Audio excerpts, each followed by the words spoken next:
ஆண்கள் ரொம்ப பாவம், எல்லார்ட்டையுமே ப்ளீஸ் பண்ண வேண்டியதா இருக்கு. கெஞ்சிக்கிட்டே இருக்கான் சார் வாழ்நாள் பூரா. ஒண்ணு அம்மா கிட்ட, இல்ல மனைவி கிட்ட, இல்ல வேலை செய்யற இடத்துல, எங்க பார்த்தாலும் வந்து ரொம்ப கெஞ்சி ப்ளீஸ் அண்ட் சாரி இல்லையே அவன் வாழ்க்கை போகுது. நீங்க சொன்னீங்க பாத்தீங்களா, ஆபீஸ்ல தன்னோட வேலையை காப்பாத்திக்கிறதுக்காக கெஞ்சிராரு அப்படின்னு சொல்லிட்டு சொல்றோம். இல்ல வேலையை காப்பாத்தலாமா, குடும்பத்தை காப்பாத்த காப்பாத்த நிறைய சாரி சொல்றான் அப்படின்னா அவன் தன்னுடைய பொறுப்புகள் எடுத்துக்கல. எங்கெல்லாம் நீங்க சாரி சொல்லுவீங்க?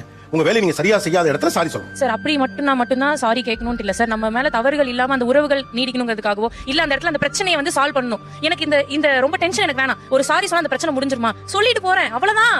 அந்த அளவுக்குலாம் ஆண்கள் அவ்வளவு நல்லவனா இருந்துட்டு இங்கேயும் சாரி சொல்லி அங்கேயும் சாரி சொல்லி அப்படிலாம் இல்ல சார். அம்மா உன் மேல தப்பு, போமா சும்மா பிரச்சனை கிளப்பிட்டு இருக்காத அம்மா கிட்டயும் கடிந்து பேசுவான். பொன்னாட்டிக்கிட்டே உனக்கு வேற வேலையே இல்லையா, இல்ல இஷ்டம் தான் இருக்கலாம் உங்க அப்பா வீட்டு கிளம்பு அப்படின்னு பேசுற ஆண்கள் இன்னைக்கு தேதியிலயும் இருக்கதான் செய்யறாங்க. இன்னைக்கு தேதியிலையும் இருக்காங்க. இப்போ உங்க கணவர் இப்படி சொன்னார்னா என்ன பண்ணுவீங்க? அவங்க பக்கம் நியாயம் இல்லன்னா கண்டிப்பா சண்டை போடுவேன். அவர் என்ன செய்வீங்க? அடுத்தது என்ன அவங்க ரிப்ளை பண்றாங்கன்றத பொறுத்து கிளம்பி போயிட்டே இருப்பீங்க. அதான் உண்மை. ஆமாவா இல்லையா? ஆமா சார். நீங்க திரும்ப எப்படி வருவீங்க? அவன் வந்து கூப்பிட்டாதான் வருவேன். உங்களை எப்படி கூப்பிட்டா? தப்பு செஞ்சா சாரி கேட்டு தானே சார் ஆகணும். கெஞ்சி கூப்பிட்டா அதான் சார். அப்ப அவன் கெஞ்சிரானா இல்லையா? ஒண்ணு ஃபர்ஸ்டே உங்கள்ட்ட கெஞ்சிரணும், இல்லைன்னா நீங்க உங்க அம்மா வீட்டுல வந்து கெஞ்சணும்.